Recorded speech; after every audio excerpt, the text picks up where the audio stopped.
দেশৰ বৈদেশিক মুদ্ৰাৰ ভাণ্ডাৰ কমিছে নেকি? কেতিয়া অন্ত পৰিব এই দাম বৃদ্ধি? দাম বৃদ্ধি গইনালৈ ব্যৱসায়ীয়ে যাতে আৰু অধিক দাম কৰিব নোৱাৰে তাৰ বাবে চৰকাৰ কঠোৰ হৈছে। কোনো ব্যৱসায়ীয়ে যাতে অতিৰিক্তভাৱে দাম ল'ব নোৱাৰে, ভগৱানে ভাৰতবাসীক বিশ্ববাসীক নিশ্চয় শক্তি দিব আৰু আমি এই সংকটৰ পৰা মুক্ত হ'ব পাৰিম। মই ভাবোঁ যে পেট্ৰল ডিজেলৰ দাম বৃদ্ধি এটা সাময়িক ঘটনা। মই ৰাজ্যবাসীক নিশ্চিতভাৱে আশ্বস্ত কৰিম যে বিপদৰ মাজতো যাতে আমি ইয়াৰ বিৰূপ প্ৰতিক্ৰিয়াৰ সন্মুখীন হ'ব নালাগে। দেখা পোৱা গৈছে যে ধাৰাবাহিকভাৱে ইন্ধনৰ দাম বৃদ্ধি পাইছে। এই ইন্ধনৰ দাম বৃদ্ধি পোৱাৰ ফলতে এতিয়া হুৰাহুৰে বা অস্বাভাৱিকভাৱে দাম বৃদ্ধি পাইছে খাদ্য সামগ্ৰীৰো। এই খাদ্য সামগ্ৰীৰ দাম বৃদ্ধিৰ ফলতে এতিয়া চিন্তিত হৈ পৰিছে সকলো আৰু সমান্তৰালকৈ দল সংগঠনে প্ৰতিবাদ কৰিবলৈ বাধ্য হৈ পৰিছে।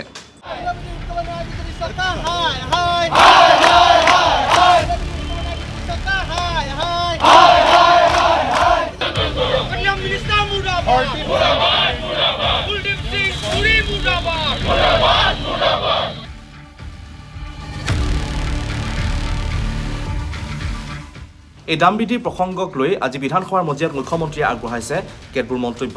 দায়িত্ব লোৱাৰ পাছতে মুখ্যমন্ত্ৰীৰ সন্মুখত এক ডাঙৰ প্ৰত্যাহ্বান বুলি উল্লেখ কৰিছে মুখ্যমন্ত্ৰীগৰাকীয়ে। ইৰাণ আৰু আমেৰিকাৰ যুদ্ধই ভাৰতৰ বৈদেশিক মুদ্ৰাৰ ভাণ্ডাৰ দিনক দিনে হ্ৰাস কৰাই নিছে বুলি উল্লেখ কৰিছে মুখ্যমন্ত্ৰীগৰাকীয়ে আৰু ইৰাণ আৰু আমেৰিকাৰ যুদ্ধৰ এই প্ৰভাৱ ভাৰততো ব্যাপকভাৱে পৰা বুলি উল্লেখ কৰিছে। এতিয়া যাৰ বাবে দেশৰ প্ৰধানমন্ত্ৰী নৰেন্দ্ৰ মোদীয়েও যথেষ্ট চিন্তিত হৈ পৰিছে। এই দাম বৃদ্ধি সাময়িক ঘটনা বুলি উল্লেখ কৰিছে মুখ্যমন্ত্ৰীগৰাকীয়ে বিধানসভাৰ মজিয়াত। চাওক মুখ্যমন্ত্ৰীগৰাকীয়ে দাম বৃদ্ধিক লৈ কি মন্তব্য আগবঢ়াইছে।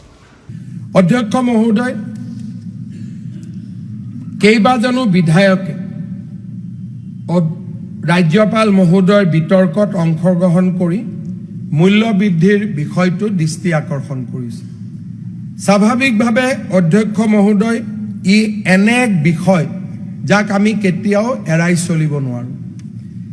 দায়িত্ব লোৱাৰ পিছত মোৰ সন্মুখত আটাইতকৈ ডাঙৰ প্ৰত্যাহ্বান আহি পৰিছে যে আমি অনাগত দিনকেইটাত ভাৰত আৰু অসমৰ অৰ্থনীতিক কেনেকৈ সুৰক্ষিত কৰি ৰাখিব পাৰোঁ। আমি যদি দেখা পাওঁ ষ্টেট অফ হৰমুজ, ইৰাণ আৰু আমেৰিকাৰ যুদ্ধই ভাৰতৰ বৈদেশিক মুদ্ৰাৰ ভাণ্ডাৰ দিনক দিনে হ্ৰাস কৰাই লৈ গৈছে আৰু আমি নিশ্চিতভাৱে এক বিপদজনক পৰিৱেশলৈ আমি আগবাঢ়িছোঁ।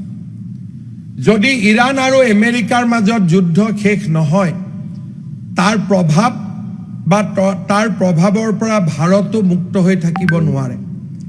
ভাৰতে নিজৰ ব্যৱহাৰ কৰা তেল, সাৰ আৰু আমাৰ বাবে প্ৰয়োজনীয় বহুত সামগ্ৰী আমি দেশৰ বাহিৰৰ পৰা কিনিব লাগে আৰু যেতিয়া এনে সামগ্ৰীসমূহ আমি দেশৰ বাহিৰৰ পৰা কিনো, বেছি দামত কিনো, আমাৰ দেশৰ বৈদেশিক মুদ্ৰাৰ ভাণ্ডাৰ কমি কমি আহি থাকে।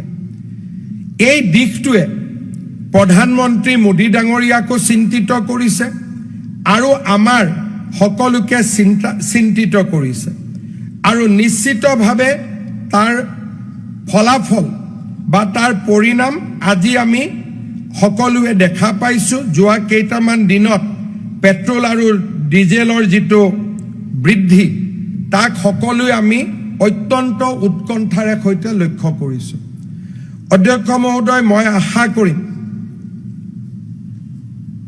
ভগৱানে ভাৰতবাসীক বিশ্ববাসীক নিশ্চয় শক্তি দিব আৰু আমি এই সংকটৰ পৰা মুক্ত হ'ব পাৰিম।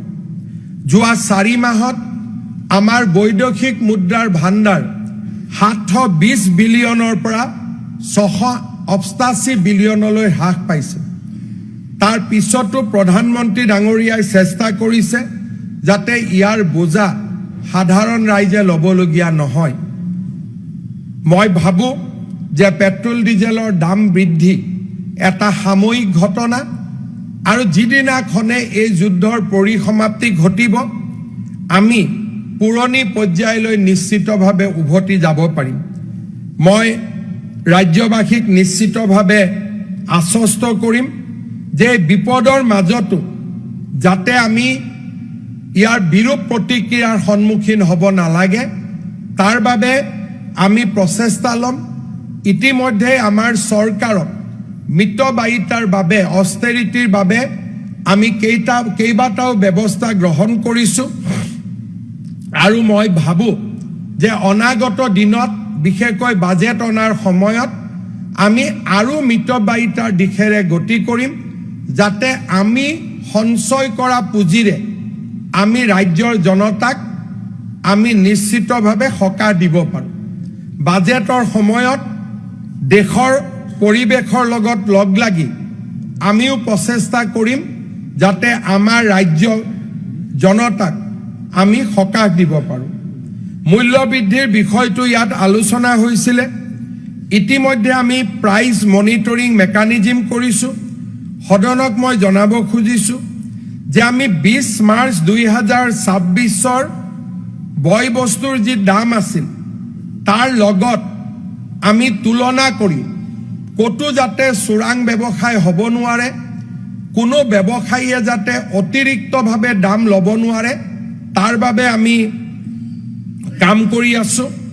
আৰু কিছু ক্ষেত্ৰত আমি অকণমান পৰিৱৰ্তনো দেখা পাইছোঁ। যেনেকৈ আমাৰ ৰাজ্যত 20 মাৰ্চ 2026 চাউলৰ দাম 37 টকা 75 পইচা আছিলে এভাৰেজ ৰিটেইল প্ৰাইচ, এতিয়া 37 টকা 82 পইচা হৈছে। মুগ দালত 108 টকা 21 পইচা আছিলে, এতিয়া 108 টকা 94 পইচা হৈছে।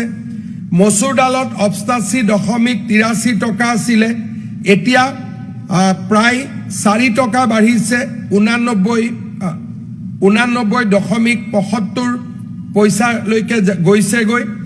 চেনিত 48.5 টকা আছিলে, এতিয়া 48 টকা 70 পইচা হৈছে।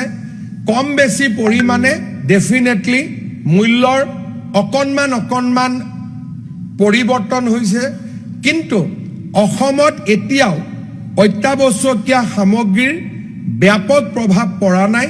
কিন্তু বৰ্তমান পেট্ৰল ডিজেলৰ দাম বৃদ্ধিৰ পিছত কিছু যে প্ৰভাৱ নপৰিব তাকো মই নিশ্চিতভাৱে ডিনায়ো কৰিব বিচৰা নাই।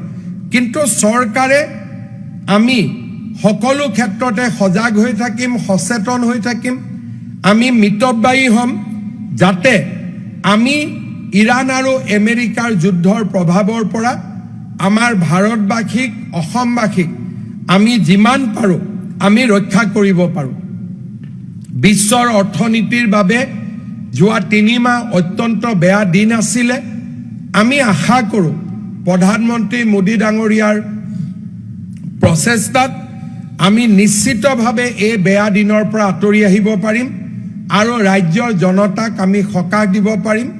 অসমত আমি এটা প্ৰাইচ ষ্টেবিলাইজেশ্যন ফাণ্ড এটাও কৰিব খুজিছোঁ যাতে কৰবাত ব্যৱসায়ীসকলে বেছি দাম ল'লে চৰকাৰে যাতে সেই দামক ষ্টেবিলাইজ কৰিব পাৰে। অহা বিধানসভাত যেতিয়া মই বাজেট আনিম, চৰকাৰে বাজেট আনিব, এই দিশবিলাকৰ ওপৰত সদনক আশ্বস্ত কৰি কেইবাটাও কাৰ্য ব্যৱস্থা সন্মুখলৈ লৈ অহাৰ বাবে মই প্ৰচেষ্টা কৰিম। আমাৰ যিহেতু জুলাই মাহৰ প্ৰথম সপ্তাহতে বাজেট অধিৱেশন হ'ব, জুলাই মাহৰ প্ৰথম সপ্তাহতে আমি নতুন বাজেট আনিম। ৰাজ্যৰ জনতাক আমি সকাহ দিয়াৰ বাবে নিশ্চিতভাৱে প্ৰচেষ্টা কৰিম।